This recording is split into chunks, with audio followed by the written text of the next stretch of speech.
contaminante. Eso hay que tenerlo muy claro. Si yo le digo, es que tu canal o tu leche o tu huevo tiene residuos, le estoy dando a entender que él usó ese producto sobre el animal y luego no esperó un periodo de restricción a que se eliminaran todos esos metabolitos o la molécula original y salieran completamente de ese organismo. Entonces a eso se le llama residuo, ¿sí? Y un contaminante es una sustancia que se encuentra en el medio ambiente que al adherirse o al absorberse en el alimento provoca que no sea apto para el consumo. O sea, ¿qué quiere decir? Que el animal lo puede tener, puede estar en la leche, en el huevo, pero que yo no lo usé sobre el animal con alguna intención. Lo que pasa es que él lo agarró, que ya el agua del río o el agua del pozo venía contaminada desde sabe cuándo, y ya estaban esas concentraciones altas en el agua y las fue acumulando en su organismo, ¿no? El animal y así sucesivamente, ¿no? O del aire, o que yo fui y traje pasto del potrero y ese potrero ya estaba también contaminado con algún otro plaguicida que se usó en algún otro cultivo lejos de ahí y el aire lo llevó y me contaminó mis pastos, ¿no? Y así me lo puedo llevar, o sea, aquí el contaminante se va a clasificar de la manera que este producto no fue usado intencionalmente sobre el animal, pero se encuentra en él, ¿sí? Pero ¿cuáles son las fuentes de los tóxicos en los alimentos? ¿De dónde llegan? ¿Por qué llegan a mis alimentos? ¿Cómo está que están llegando y no los puedo evitar, ¿sí? Estos contaminantes, pues están, fíjense, vean cómo yo requiero tener un animal con mucha carne, muy bien, pero luego tengo acá todos mis fármacos que tengo para los anabólicos, el clenbuterol, los promotores del crecimiento, etcétera, etcétera.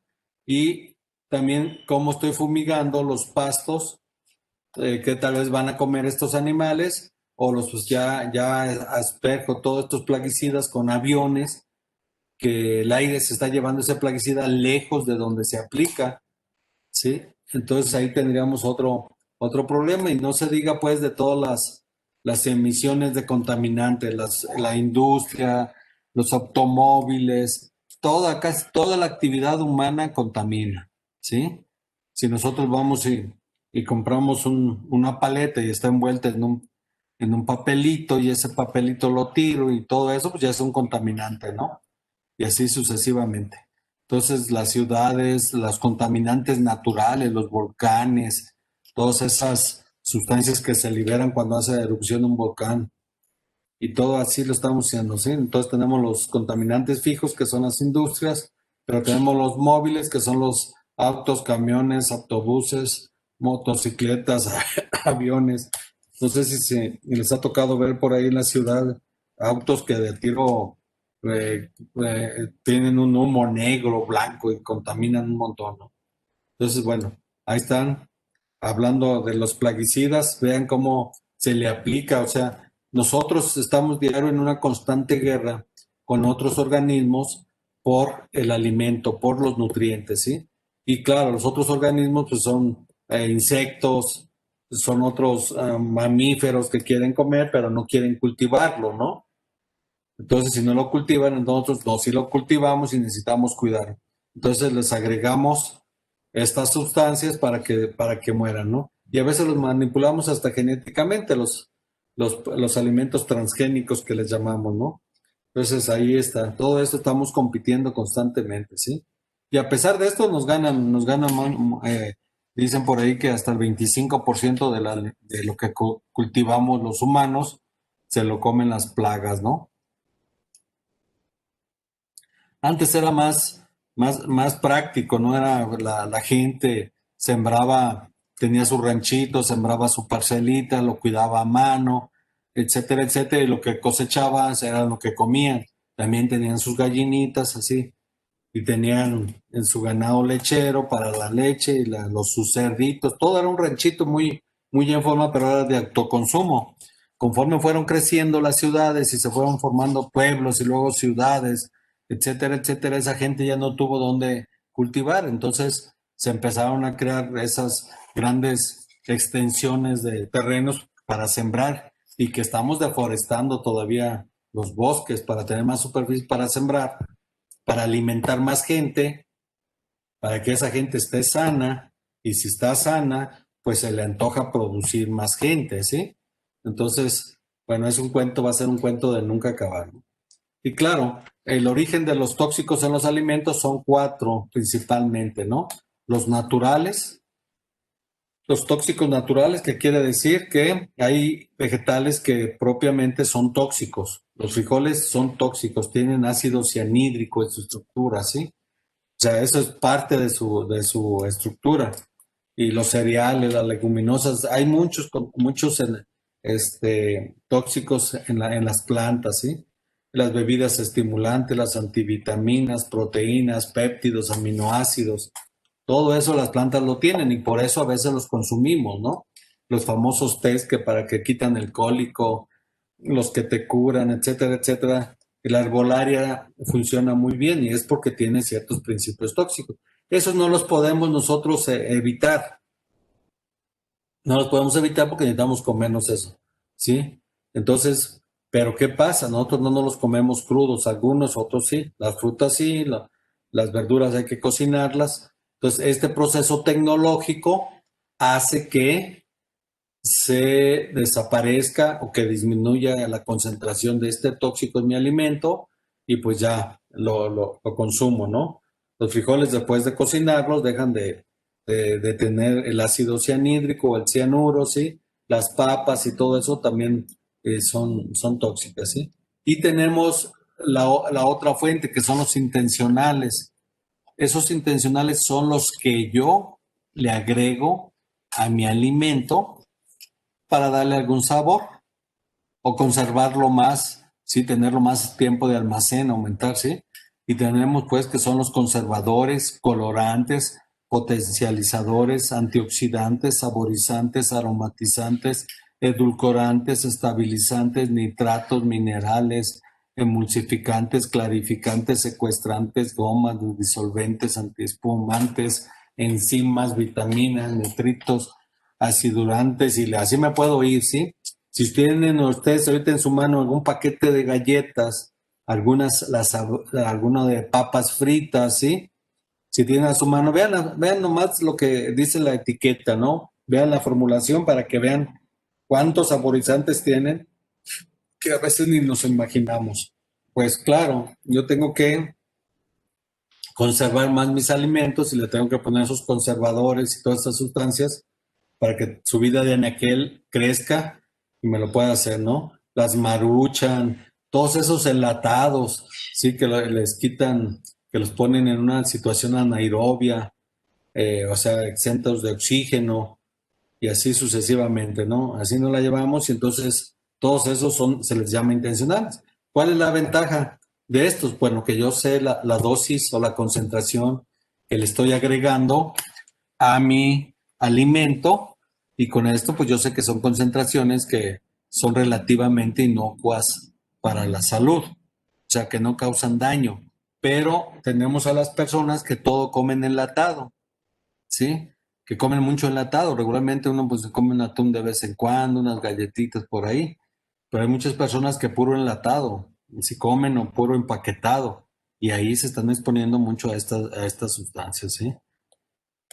Bien, y tenemos el otro grupo que son los accidentales, que son los peores que nos pueden suceder. ¿Por qué? Porque ya sabemos que un accidente no es planeado y no está planificado. En primer lugar, no sé si está o no está en mi alimento. Y segundo lugar, si está, no sé ni en qué concentraciones está, porque fue un accidente, no fue planeado y ahí lo tenemos, ¿sí? Entonces, en uno de ellos, de los importantes son los plaguicidas. ¿Ustedes sabían que más o menos se consume medio kilo de plaguicida por habitante del planeta al año para producir o para cuidar el alimento que se va a consumir durante ese año, para protegerlo de los insectos, para que no le pasen el chikungunya, la fiebre amarilla, el dengue, etcétera, etcétera? Todos esos que si ustedes han visto las camionetas pasar por su casa, esas que andan fumigando, son puros plaguicidas, ¿sí? Y claro, todos esos se van a ir y se van a adherir o van a caer al agua, van a caer al suelo donde crece la planta, va a llegar la gallina, se va a comer la planta y así sucesivamente. Es un cuento de nunca acabar. Aquí no dicen, yo ya saqué la basura de mi casa, la puse en la esquina y yo ya está mi casa limpia. Pero no, esa basura al rato, si llega el perro, rompe la bolsa, se detiene, el aire la lleva a mi casa otra vez y es un recicle constante. Ya como les dije al principio de esta plática, la materia ni se crea ni se destruye, solo se transforma, ¿sí? Entonces no nos deshacemos 100% de eso. Si lo quemo, si quemo la basura, pues voy a liberar mucho humo, cenizas, etcétera, etcétera. Y aparte de los plaguicidas, espérame, ¿qué dice aquí? Ok, aparte de los plaguicidas, pues tenemos los metales, tenemos microorganismos, ahora que están regando los vegetales con aguas negras, ¿sí? Para aprovechar al 100%. Y claro, ahí van muchos microorganismos, etcétera, etcétera. Las sustancias radiactivas que ya se están haciendo muy populares para eso, ¿no? Y los antibióticos que yo se lo pico a la vaca la orina, esa orina va a parar ahí, si es tiempo de lluvia se va hasta el río y se andan moviendo esas antibióticas, esas hormonas y pueden tener hasta parásitos y todo eso, ¿no? Ese alimento. Regularmente el humano cuando lo cocina o le aplica ese proceso tecnológico, lo que hace es matar a todos estos microorganismos, las bacterias y los parásitos. Hay plaguicidas que pueden desaparecer algunas sustancias químicas con cierta temperatura durante cierto tiempo, pero hay otros que soportan esas temperaturas y quedan ahí latentes en mi alimento, ¿no? Entonces el proceso tecnológico puede deshacer temporalmente de algunas, vamos a poner los bacterias, algunos parásitos, etcétera, etcétera, matarlos, pero después conocemos la contaminación cruzada, ¿sí? Que después de que el alimento está listo, entonces alguien se pone a servirlo y empieza a hablar sobre la olla, etcétera, etcétera, y se vuelve a contaminar. O un aire, ¿no? Un aire que lleve bacterias y lo vuelva a contaminar. Entonces ahí tenemos otra cuestión y tenemos los generados por procesos. Estos procesos tecnológicos también, si no los manejamos adecuadamente, pueden formar algunos tóxicos en mis alimentos, ¿no? Como la raceminación de los aminoácidos, que también conocida como reacción de Miller, ¿sí? Benzopirenos, aminas biógenas, nitrosamidas, isopéptidos, también el proceso tecnológico lo puede formar y eso, claro, nos va a dar una problemática. O sea, entonces por eso hay que saber bien y manejarlo, ¿no? Con todo esto. Ok, entonces, bueno, ¿cuál es la normatividad? Bueno, la normatividad, pues tenemos ya la FDA en Estados Unidos, la Food and Drug Administration, que es la que se encarga, pues, de permitir. Internacionalmente tenemos el Codex Alimentarius, también que nos ayuda mucho y cuando no tenemos una norma sobre algún alimento o X cosa, entonces lo que pasa es que nos vamos a la normatividad internacional y tenemos los métodos oficiales de análisis de la AOAC internacional, ¿sí? Me dice, bueno, que cómo debo de identificar y cuantificar mis tóxicos en los alimentos. En México tenemos el SENACICA, que es el Servicio Nacional de Sanidad, Inocuidad y Calidad Agroalimentaria, y la COFEPRIS, que es la Comisión Federal para la Protección contra Riesgos Sanitarios, ¿no? Entonces, bueno, todos estos se supone que deben estar al pendiente que mis alimentos no rebasen esos límites máximos permitidos, ¿sí? Pues hay que estar revisando antes de que salga al mercado todos estos productos para saber que son mínimo inocuos y que son de buena calidad nutricional, ¿sí? Y claro, cuando estamos hablando de normas, pues tenemos que enterarnos del orden jerárquico de los preceptos. Sabemos que en México la Constitución es nuestro máximo órgano de leyes, ¿no? Y de la Constitución, bueno, se desprenden las leyes, de las leyes se desprenden los reglamentos, de los reglamentos se desprenden las normas oficiales mexicanas, y de las normas puede haber acuerdos, adiciones y modificaciones a estas normas, ¿sí? Entonces, eso sí tenemos que tenerlo bien claro para saber cómo consultar y dónde y qué es lo que tenemos que hacer, ¿sí? Claro, tenemos la norma 08-1194, norma oficial mexicana, que es la 04 de 1994, que es el control de residuos tóxicos en carne, grasa, hígado, riñón de bovinos, equinos, porcinos y ovinos, ¿sí? Pues esta norma nos ayuda pues a ver cuáles son los límites máximos permitidos y qué técnicas se están recomendando las leyes para que se identifique y cuantifiquen estos tóxicos, ¿sí? La norma oficial mexicana 203 de la Secretaría de Salud y Asistencia del 2002, que es productos y servicios, productos cárnicos procesados, especificaciones sanitarias y métodos de prueba. Aquí tenemos estas normas que regularmente necesitamos consultar cuando estamos en la producción. Les recuerdo una vez más que nosotros, los médicos veterinarios, somos productores de alimento. Claro, para que ese alimento sea de buena calidad, pues nuestros animales no deben de estar enfermos, ¿sí? O sea, deben de nacer, crecer, reproducirse y morir sanamente y humanitariamente. Entonces ahí lo tenemos, ¿sí? Pero ¿qué es un límite máximo de residuos que le llaman, ¿sí? El límite máximo de residuos es la concentración máxima de residuo que una sustancia en miligramos por kilogramo cuyo uso es permitido legalmente en los productos de alimentación para humanos y animales, ¿sí? Entonces,